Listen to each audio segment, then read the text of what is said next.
ओम शांति। ओम शांति दीदी। ओम शांति सुनाई दे रहा है ना? Yes yes. परमात्मा को याद करते हैं गीत के ऊपर। अगर गीत लगाते हैं तो फिर स्टार्ट करेंगे।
ओम शांति।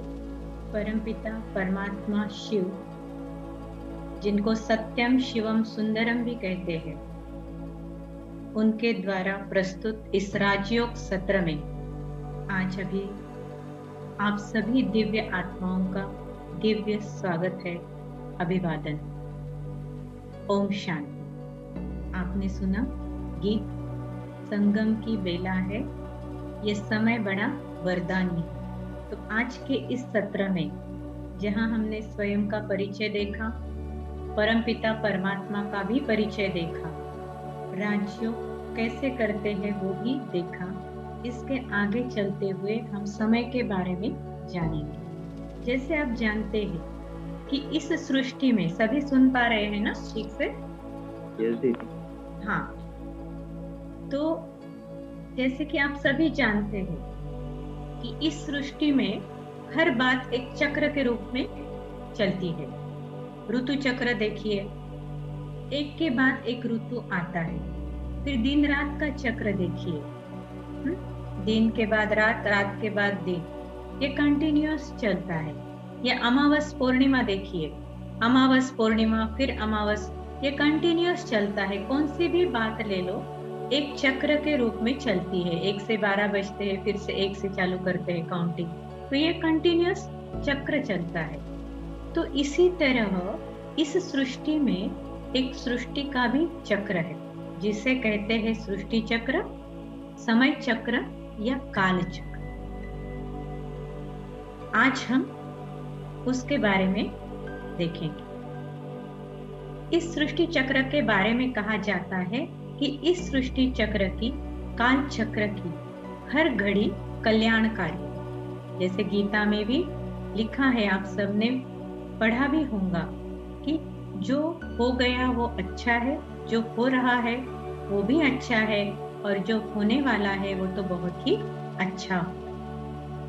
अर्थात समय चक्र की हर घड़ी कल्याणकारी। हम कहते तो है, लेकिन क्या सचमुच में हम इसको अप्लाई कर सकते हैं? जब आंखों के सामने एक आधी अनहोनी घटना होती है तो उसमें कैसे कल्याण छिपा हुआ होता है। लेकिन जब हम इस सृष्टि चक्र को जानेंगे, समय चक्र को जानेंगे, तो हम देखेंगे कि इस सृष्टि चक्र की हर घड़ी कल्याणकारी। एक छोटी सी कहानी इसके ऊपर फोकस डालती है कि जैसे हमने सुना है अकबर और बीरबल की कहानियां। तो एक बार अकबर राजा को, महाराजा को शिकार के लिए जाना था, और साथ में हमेशा की तरह बीरबल जी थे। तो वो शिकार पे जाने की तैयारी कर रहे थे, और जाते जाते कुछ फ्रूट्स खा रहे थे, तो कट कर रहे थे। तो उनके हाथ में छुरी थी, अकबर राजा के हाथ में, और जैसे ही कट कर रहे थे, गलती से उनकी उंगली कट गई और खून बहने लगा। तो बीरबल तुरंत उसके मुंह से निकला, जो हुआ अच्छा हो। अब इसको गुस्सा आ गया, राजा थे, मेरी उंगली कट गई है, उसमें से खून बह रहा है, और ये सामने वाला क्या कहता है कि जो हुआ अच्छा हुआ। उनको बड़ा क्रोध आया। उन्होंने अपने सैनिकों को बुलाया और उनको कहा कि इस बीरबल को ना तुम जेल में डाल दो। हाँ, मेरी उंगली कट गई और ये कहता है जो हुआ अच्छा हुआ। तो उन्होंने उसको जेल में डाल दिया। फिर दूसरे कोई सिपाही थे, उनको साथ में लेकर जंगल में चले गए।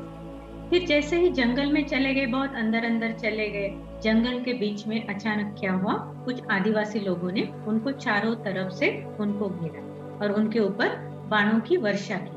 अब इतना फोर्सफुली वो चल रहा था, तो उसके राजा के साथ में जो भी सिपाही थे डर गए और जान बचाने के लिए इधर उधर भाग गए। एक अकेला अकबर बचा, और उन्होंने क्या किया, उसको पकड़ा और उनका जो स्थान था उस पर लेके गए। अब वहां पे गए तो अकबर ने देखा कि वहां पे बहुत बड़ी तैयारी चल रही है। क्या तैयारी चल रही थी? तो उनकी जो इष्ट देवता है उसको बलि देने की तैयारी चल रही थी, नर बलि देना था, और तैयारी चल रही थी। इसको लेके गए। फिर जैसे ही वो पूरी हो गई, उनके जो गुरु थे वो राजा के पास आ गए और उन्होंने उसको देखना चालू किया, और देखते देखते उनको ध्यान में आ गया कि इसकी तो उंगली कट गई है।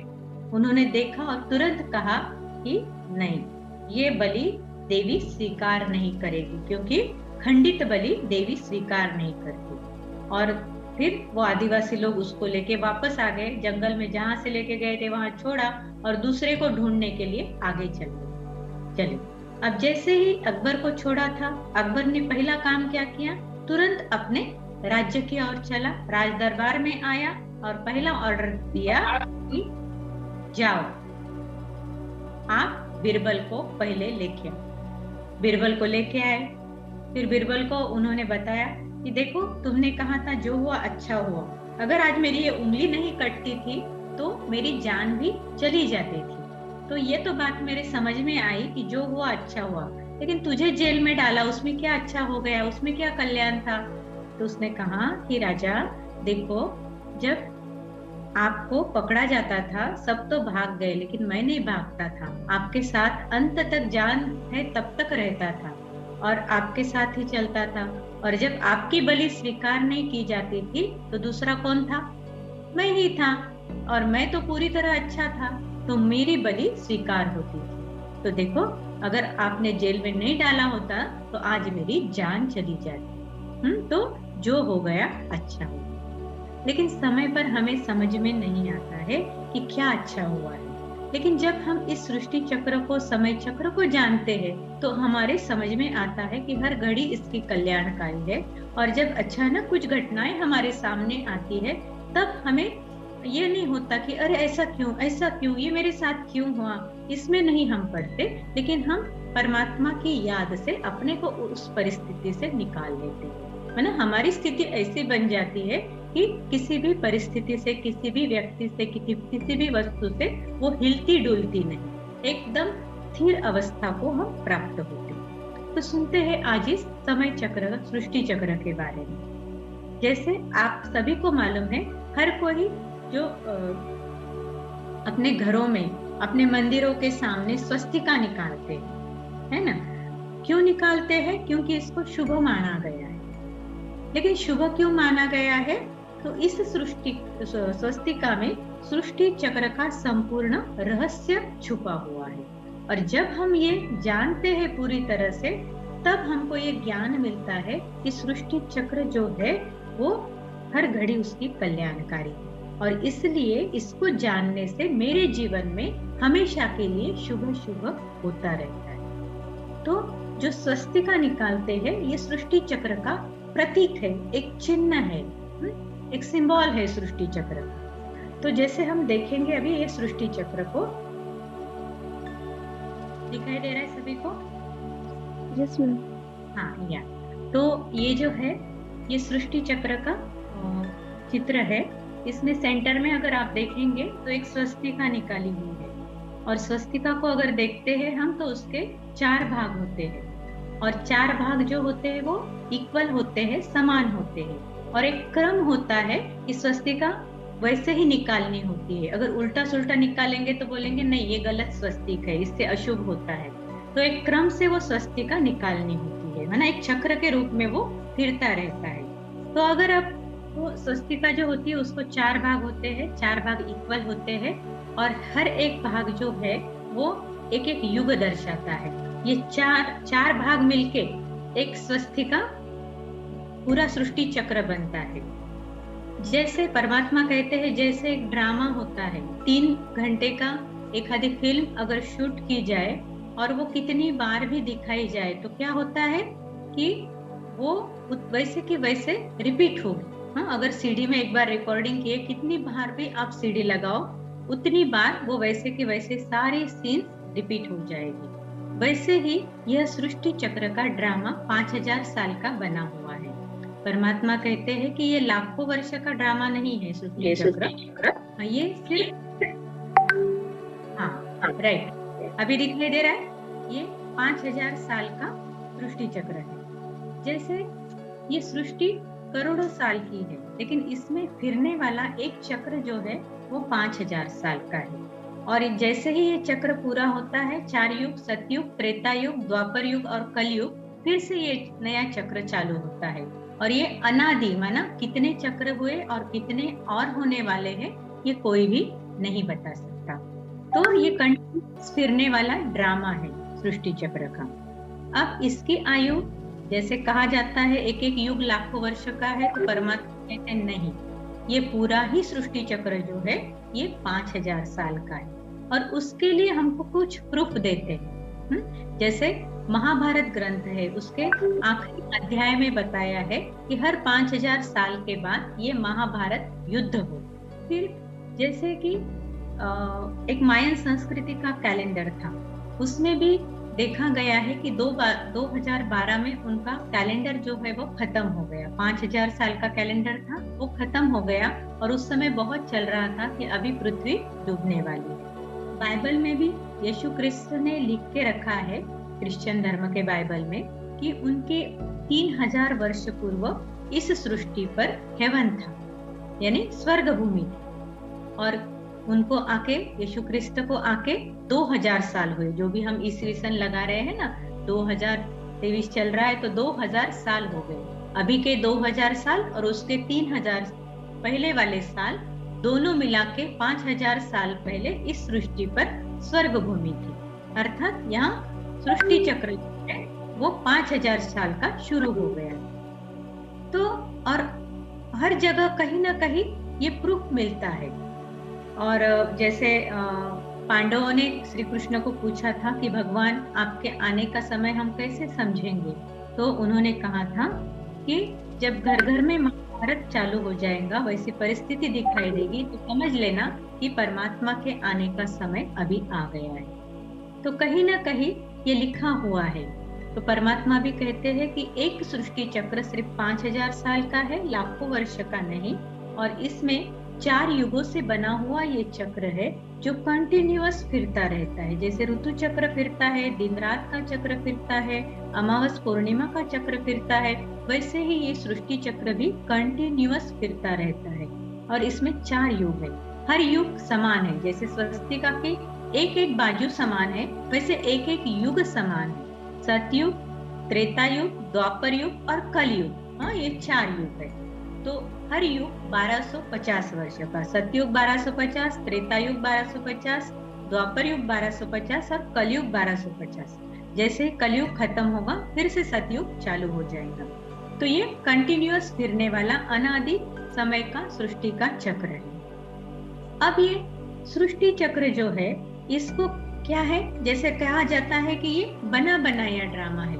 इसको मुख्यतः 2 भागों में डिवाइड किया गया है, एक राइट का और दूसरा लेफ्ट का। आधा आधा सृष्टि चक्र। जैसे इसको कहा जाता है सुख दुख का ड्रामा भी कहा जाता है, कि सृष्टि चक्र के आधे भाग में, राइट वाले हिस्से में सतयुग त्रेता युग सुख की दुनिया होती है, और लेफ्ट वाले हिस्से में द्वापर और कलयुग ज्यादातर दुख की दुनिया होती है। तो ये बना बनाया ड्रामा है। जैसे फिल्म बनती है, वैसे ये बना बनाया ड्रामा है।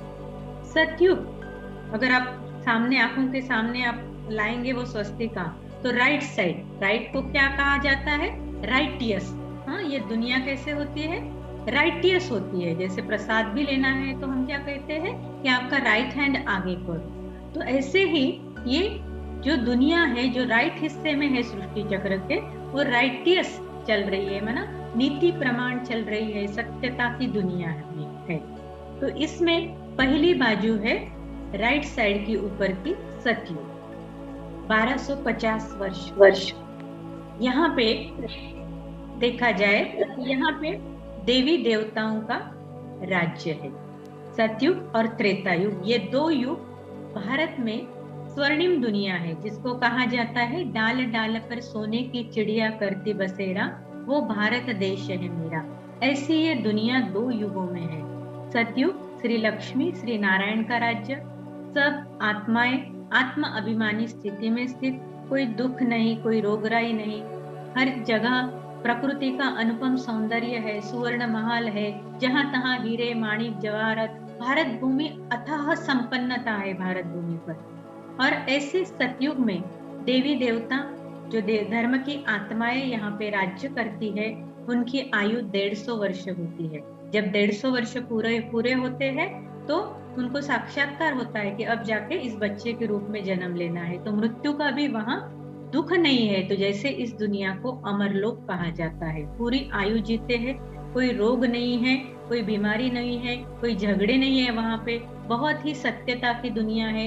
एक धर्म है, देवी देवता धर्म, 2 युगों में सिर्फ एक धर्म है, एक भाषा चलती है और एक मत से कारोबार चलती है।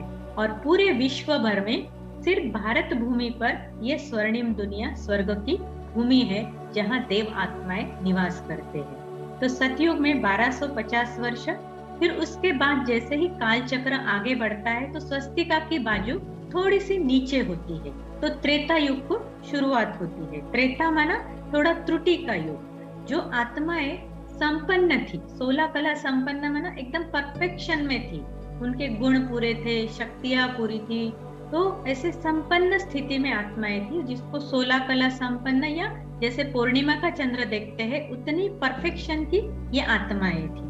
जन्म मरण के चक्र में आते आते थोड़ी त्रुटि तैयार हुई, त्रेता युग चालू हुआ। फिर भी बहुत अच्छी आत्मा में शक्ति थी, बहुत दिव्य गुण थे, तो ये त्रेता युग में राम सीता का राज्य दिखाते हैं। और यहाँ पे भी 1250 वर्ष ये आत्माएं बहुत सुखी रहती है, बहुत संपन्न समृद्ध स्थिति में रहती है, इसको सुख की दुनिया रहती है। इन 2 युगों में इन आत्माओं को दुख क्या होता है ये मालूम भी नहीं है। ना यहाँ कोई दुख रोगराई है, कोई डॉक्टर नहीं यहाँ पे, ना कोई यहाँ झगड़े है, वकील जज कोई नहीं है। तो बहुत राजा और प्रजा बहुत प्यार से रहते हैं, जिसका गायन है कि शेर और बकरी एक घाट पर यहाँ पानी पीते हैं। तो ऐसी सुंदर दुनिया इन 2 युगों में भारत भूमि पर होती है। अब जैसे ही ड्रामा अनुसार समय आगे चलता है, द्वापर युग को शुरुआत होती है। स्वस्तिका लेफ्ट हैंड को जाती है और यहाँ द्वापर युग चालू हो जाता है। जैसे नाम दर्शाता है, द्वैत का युग। द्वापर माना थोड़ा सा द्वैत चालू होता है। एक देवी देवता धर्म था, एक मत था, एक भाषा थी, उसको फिर आगे चल के द्वैत चालू होता है कि एक धर्म के साथ अनेक धर्म यहाँ आने लगते हैं। द्वापर युग में सबसे पहले क्या होता है कि जो आत्म अभिमानी स्थिति है, हर एक को ज्ञान है कि मैं आत्मा हूँ, वो जो स्थिति है वो कम होती है और यहाँ देह भान जागृत होता है और आत्मा धीरे धीरे भूलना ड्रामा अनुसार चालू होता है। अब देह भान चालू होने से क्या होता है कि वो भान आ जाता है कि मैं स्त्री हूँ, ये पुरुष है, तो उस भान से विकारों की प्रवेशता होती है। फिर 5 विकार प्रवेश होते हैं, काम, क्रोध, लोभ, मोह, अहंकार ड्रामा अनुसार। और उसके अधीन होके कर्म जब होते हैं तो कर्म का खाता बनना चालू होता है, अकाउंट चालू होता है। अगर अच्छा कर्म किया तो हम कहते हैं पुण्य कर्म किया, उसका भाग्य बनता है। अगर कर्म अच्छा नहीं हुआ, पाप कर्म हुआ, तो उसका भी भोगना हमारे अकाउंट में जमा होती है। तो इस तरह से जीवन में थोड़ा सा दुख आना द्वापर युग के शुरुआत में चालू होता है। और जैसे ही दुख आता है तो किसकी याद आती है?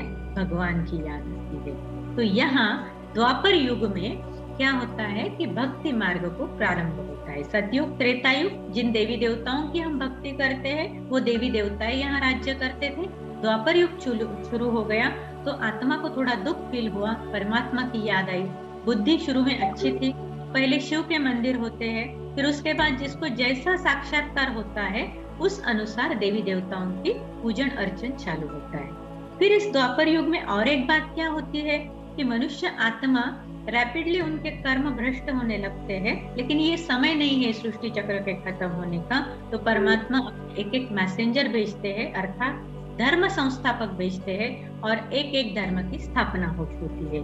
जैसे पहले मुस्लिम धर्म आता है, फिर बौद्ध धर्म आता है, क्रिश्चियन धर्म आता है, संन्यास धर्म आता है, और जब कलयुग को 500 वर्ष बाकी है तब सिख धर्म की स्थापना होती है। तो सारे धर्म इन 2 युगों में, द्वापर और कलयुग में स्थापित होते हैं। अब द्वापर युग भी भक्ति मार्ग चालू हो गया, फिर शुरू होता है कलयुग, और जिसको कहते हैं सृष्टि चक्र अपने अंतिम पड़ाव में आता है। तो यहाँ पे क्या होता है, सब बातें अति में जानी चालू होती है।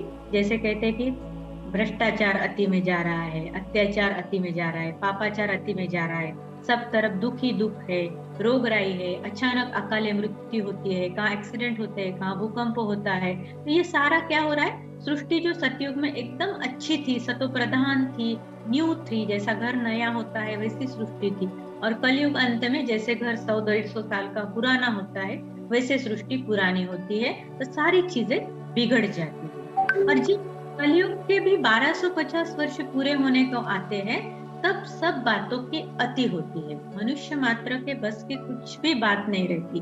प्रकृति भी एकदम तमो प्रधान, अर्थात कभी बारिश होगी, कभी धूप होगी, कभी गर्मी लगेगी, कभी ठंडी लगेगी, कभी अचानक बाढ़ आ जाएगी, कहीं भूकंप आ जाएंगे, कहीं अकाल पड़ जाएगा, ऐसी स्थिति होती है।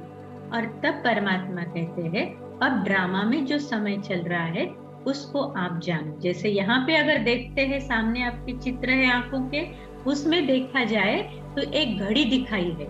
एक छोटा कांटा जो है वो 12 पे है और बड़ा कांटा जो है वो पूरा सृष्टि चक्र का चक्कर लगा के 12 पे आ रहा है, उसको थोड़ा सा समय बाकी है। अब ये दो कांटों में का जो समय है ये बहुत ही छोटा सा समय है और इस समय को कहते हैं संगम युग कहते हैं, जहाँ एक काल चक्र सृष्टि चक्र खत्म हो रहा है और दूसरे सृष्टि चक्र को शुरुआत होने वाली है। उसके बीच का छोटा सा समय है जो लगभग 100 साल का समय होता है और इसको कहते हैं कल्याणकारी पुरुषोत्तम संगम युग। अब इस संगम युग की क्या महिमा है कि यहाँ पे बहुत बड़ा परिवर्तन होने जा रहा है जिसको महापरिवर्तन कहते हैं। कि देखो कलयुग में इतनी सृष्टि बिगड़ गई है और सतयुग में इतनी सुंदर सृष्टि है। कलयुग में सब कंगाल बन पड़े हैं सतयुग के हिसाब से, और सतयुग में अथाह सोना है, हीरे जवाहरात, और इतनी कम लोक संख्या है। यहाँ तो कितने करोड़ों आत्माएं है। इतना परिवर्तन होना है तो इसको महापरिवर्तन कहते हैं। अब ये महापरिवर्तन कैसे होता है? तो इस छोटे से समय में, जिसको ऑन एन एवरेज परमात्मा कहते हैं, ये 100 साल का छोटा सा संगम युग है, जिसमें सिर्फ एक बार 5000 साल में सिर्फ एक बार आप सर्व आत्माओं के पिता निराकार परमात्मा शिव अपना दिव्य कर्तव्य करने के लिए इस सृष्टि रंगमंच पर अवतरित होते हैं। हम सभी जो आत्माएं हैं पूरी सृष्टि चक्र जन्म मरण में चलते चलते 5000 साल में यहाँ तक पहुंचे हैं और परमात्मा का पार्ट सिर्फ 5000 साल में एक बार आता है। भले भक्ति में हम उनको याद कर रहे हैं, लेकिन डायरेक्ट उनका पार्ट इस संगम पर चालू होता है और वो इस सृष्टि चक्र पर अपना दिव्य कर्तव्य करने, कौन सा, कि पुरानी दुनिया का विनाश और नई दुनिया की स्थापना, अनेक धर्मों का विनाश और एक सत धर्म की स्थापना करने हेतु अपना घर परम धाम ब्रह्मलोक छोड़ के इस सृष्टि रंगमंच पर दिव्य अवतरित होते हैं। अब दिव्य अवतरित माना क्या? वो तो निराकार है, बिंदु स्वरूप है, ज्योतिर्बिंदु है, जैसे आत्मा है, लेकिन उनको कुछ कर्तव्य करना है, उनको गीता ज्ञान सुनाना है। तो उसके लिए वो क्या करते हैं? डायरेक्ट एक मनुष्य तन का आधार लेते हैं, जो ड्रामा अनुसार उनका फिक्स रथ है, उस तन का आधार लेते हैं और उनका नाम रखते हैं प्रजापिता ब्रह्म। फिर उनके द्वारा क्या करते हैं? एक एक मनुष्य आत्मा को सत्य ज्ञान सुना के उनके जीवन में परिवर्तन लाते हैं। अर्थात जो मनुष्य अवगुणों के विकारों के अधीन है उसको सत्य ज्ञान सुनाते हैं कि बच्चे तुम शरीर नहीं, तुम आत्मा हो, तुम्हारा पिता भी तुम्हारे जैसा है और वो उनसे तुमको अथाह प्राप्ति होनी है। और ये समय कौन सा चल रहा है, सारी बातें उनको डिटेल में समझाते और एक एक ज्ञान के पॉइंट के साथ वो शक्ति प्रदान करते ताकि वो आत्मा जीवन में परिवर्तन कर सके। और वो आत्मा फिर ये ज्ञान सुन के अपने में जो भी बुराइयां है उनको छोड़ते जाती है, जो भी कमी कमजोरियां है उनको छोड़ते जाती है और उनकी जगह दिव्य गुणों को धारण करती है। अर्थात परमात्मा आकर इस छोटे से युग में कौड़ी तुल्य बने मनुष्य को हीरे तुल्य देवता बनाते हैं। तो इतना बड़ा परिवर्तन परमात्मा आके इस युग में करते हैं। तो इस युग को क्या क्या नाम है? बहुत सारे नाम है। इसको पुरुषोत्तम युग कहते हैं कि इसी एक युग में आत्मा परफेक्शन पा सकती है। इसी एक युग में हमारा परमात्मा के साथ मिलन होता है। इसी एक युग में आत्मा का इतना कल्याण होता है कि पूरे 5000 साल में उसका जमा का खाता बन जाता है, जो पूरे कलयुग अंत तक वो सुख शांति से चैन से रह सके। तो ये युग को हीरे तुल्य युग कहते हैं। देखो सतयुग 1250 वर्ष जहाँ सोना ही सोना था उसको सुवर्ण युग कहते हैं। त्रेता युग थोड़ी सी त्रुटि आ गई तो उसको चांदी का युग कहते हैं। द्वापर युग जिसको ताम्र युग कहते हैं, कॉपर एज कहते हैं, और कलयुग जिसको लोह युग या आयरन युग कहते हैं। और ये जो छोटा सा 100 साल का समय है जिसको कल्याणकारी पुरुषोत्तम संगम युग कहते हैं, इसको हीरे तुल्य युग अथवा डायमंड युग कहते हैं। ना ये जो समय चल रहा है 100 साल का, ये बहुत पीरियड जो है वो क्रिटिकल पीरियड, बहुत मूल्यवान पीरियड इस सृष्टि चक्र में है। और आपको बताने में बहुत खुशी होती है कि ये जो 100 साल का संगम युग का समय है वो वर्तमान समय चल रहा है। हम सर्व आत्माओं के पिता निराकार परमात्मा शिव ब्रह्मा तन को धारण किए हुए इस सृष्टि रंगमंच पर दिव्य अवतरित हुए हैं। अपना कार्य प्रजापिता ब्रह्मा कुमारी ईश्वरीय विश्वविद्यालय की तरफ से कर रहे हैं। एक एक बच्चे को ज्ञान देने के लिए पूरे विश्व भर उन्होंने इसकी शाखा खोली है। 140 कंट्रीज में इसके शाखाएं हैं और माता बहनों द्वारा इसका कार्य चलाया जाता है, क्योंकि परमात्मा जब आते हैं तो अपने कार्य के लिए माताओं कन्याओं की निमित्त बनाते हैं, उनके सिर पर ज्ञान का कलश रखते हैं और उनके मुख द्वारा सर्व आत्माओं को ये ज्ञान देते हैं। तो इस युग में हम अथाह प्राप्ति कर सकते हैं। जैसे आपने कोर्स में देखा कि मैं आत्मा 7 गुणों की बनी हूँ। जन्म मरण में चलते चलते मेरे अंदर के ये 7 गुण कम हो गए। जैसे एक गुण लेते हैं शांति, तो शांति सतयुग में मेरे में भरपूर थी, मैं बहुत शांत स्वरूप आत्मा थी। लेकिन वही आत्मा कलयुग तक आते आते अशांत बन गई, मेरा मन भटकने लगा, एकाग्रता कम हो गई, बुद्धि भटकने लगी, उसके कारण मेरे में निर्णय शक्ति भी नहीं रही, परखने की शक्ति नहीं रही, तो मैं आत्मा जैसे कंगाल हो गई। अब इस संगम युग पे मुझे क्या चांस मिलता है कि मुझे मेरा जो परमपिता परमात्मा है, जो सर्व गुणों का शक्ति का पावर हाउस है, उससे कैसे कनेक्ट होना वो विधि परमात्मा मुझे सिखाते हैं। अगर मैं उस विधि को अपने जीवन में अपनाती हूँ तो मैं इस शांति के गुण से भरपूर हो जाती हूँ कि आने वाले पूरे 5000 साल में मेरे में शांति की कभी कमी ही नहीं होगी। उल्टा जब आत्माएं अशांत होंगी, बहुत परेशान होंगी, तब मैं परमात्मा का इंस्ट्रूमेंट बनकर अनेक आत्माओं को शांति देने के निमित्त बनी। वैसे ही पवित्रता का गुण है, शक्ति का गुण है, प्रेम का गुण है। इतना मैं प्रेम स्वरूप बनती हूँ कि इतना निस्वार्थ प्रेम इस छोटे से युग में परमात्मा द्वारा मुझे प्राप्त होता है कि कभी भी मुझे उस प्रेम की कमी नहीं पड़ेगी। निस्वार्थ प्रेम मेरे जीवन में बहता रहेगा और मैं अनेक आत्माओं को वो प्रेम स्वरूप व्यवहार करने के लिए उनको सामने सैंपल हूँ। तो ये जो युग है 100 साल का, तो परमात्मा का कार्य शुरू होके 86 इयर्स पूरे हुए हैं और अभी जो है 100 साल में के लगभग 14-15 वर्ष का समय बाकी रहा है। और ये अंत के 10 साल कहते हैं, ये बहुत ही महापरिवर्तन का समय होगा, जिसमें ना बैठ के हम ज्ञान सुना सकेंगे, ना आप ज्ञान ले सकेंगे, ना कुछ सीख सकेंगे। तो ये जैसे समय, अंतिम समय जो है इस संगम युग का नजदीक आ रहा है। परमात्मा कार्य पूरा होने को आया है और अब परमात्मा कहते हैं कि मेरे एक एक बच्चे तक यह ज्ञान पहुंचाओ, ताकि वो अपने जीवन में उसको धारण करे, वो शक्ति को प्राप्त करे, अपने पिता के साथ कनेक्शन कर सके। और जैसे हम देखते हैं कि एक छोटा बच्चा है, अगर उसको रास्ता क्रॉस करना है तो वो क्या, अगर उसके बहुत ट्रैफिक लेकिन उसका पिता उसके साथ है, उसका हाथ उनके हाथ में है, तो वो निश्चिंत होता है। ऐसे ही इस समय पर अगर हम कनेक्शन जोड़ते हैं, परमात्मा साथ है, तो हम निश्चित हो जाते हैं। तो ये सृष्टि चक्र का समय जो है, वर्तमान समय यहाँ पे चल रहा है और इसको हीरे तुल्य युग कहते हैं। और जैसे कि देखा जाए कि 86 साल से परमात्मा एक एक आत्मा पर इतनी मेहनत कर रहे, इतनी मेहनत कर रहे कि शायद ही कोई टीचर अपने स्टूडेंट के ऊपर करे।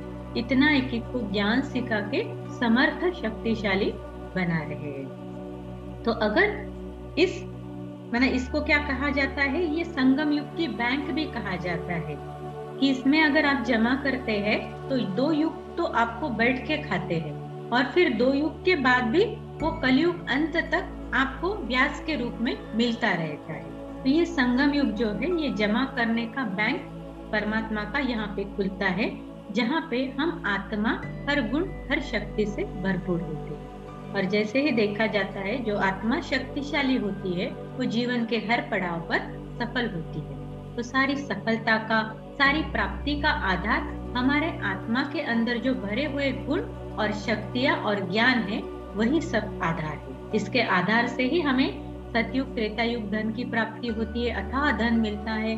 फिर शक्तियों के आधार से कलयुग अंत तक हम सफल रहते हैं। गुणों के आधार से दिव्य गुण अगर हम यहाँ पे धारण करते हैं तो हमारे संबंधों में हर युग में मधुरता रहती है।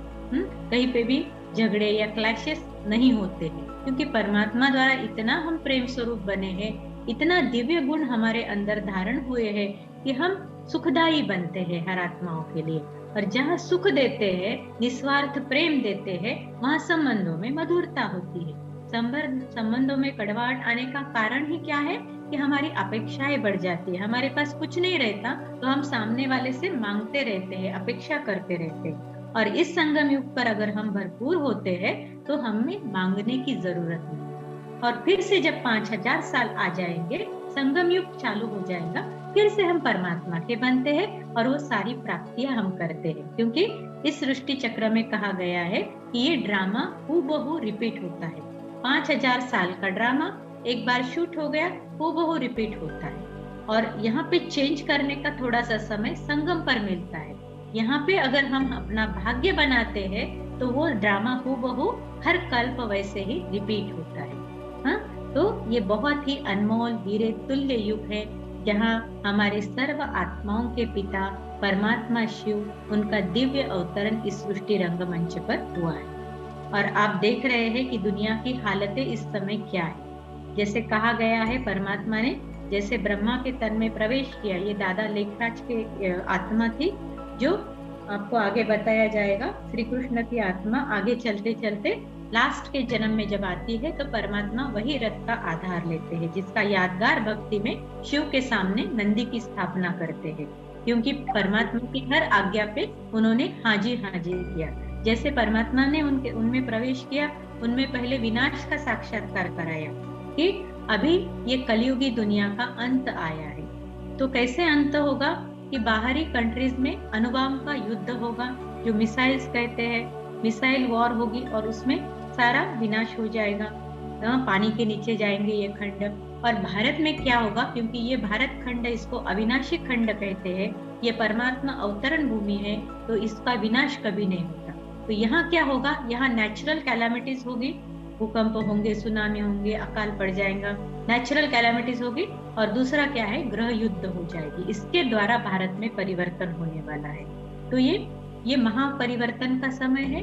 कलयुगी सृष्टि का विनाश होकर सतयुगी स्थापना हो रही है, खत्म नहीं होने वाला, यहाँ से नया निर्माण हो रहा है। तो ये एक तरफ विनाश लीला, दूसरी तरफ स्थापना का कार्य चल रहा है कि जो भी आत्माएं ज्ञान ले रही है, योग कर रही है, परमात्मा के साथ कनेक्शन कर रही है, जितना परफेक्शन में जा रही है उतना उसकी एंट्री जल्दी हो रही है। अगर संपूर्ण परफेक्ट होती है, सतयुग से चालू हो जाएगा, देवता बन जाएंगी। फिर साधारण मनुष्य से देवी देवता धर्म की स्थापना भी यहाँ हो रही है। और पालना का कार्य फिर सतयुग से विष्णु द्वारा परमात्मा कराते हैं। तो जिनको कहते हैं त्रिमूर्ति शिव, ब्रह्मा द्वारा स्थापना, विष्णु द्वारा पालना और शंकर द्वारा विनाश, ये 3 कर्तव्य परमात्मा के इस समय चल रहे हैं। और उसको परमात्मा का एक नाम भी है, जैसे शिव के मंदिर के नाम है, वैसे एक नाम उनका गुप्तेश्वर भी है, कि वो उनका कार्य बहुत ही गुप्त रीति से करते हैं, क्योंकि उनको सिखाना है एक एक आत्मा को। तो ये कार्य उनका चल रहा है। उनको पारसनाथ भी कहते हैं कि पत्थर बुद्धि बने मनुष्य को पारस बुद्धि बनाते हैं, अर्थात ज्ञान का तीसरा नेत्र देते हैं, अर्थात उनकी आत्म ज्योति जगाते हैं। तो ये सुंदर कर्तव्य परमात्मा का यहाँ चल रहा है, जिस कर्तव्य को जानने से, जिस पर चलने से हम अपना जीवन हीरे तुल्य बना सकते हैं। ठीक है, समझ में आया सभी आत्माओं को? यस दीदी, थैंक यू दीदी। ओम शांति। ओम शांति। ओम शांति। शांति।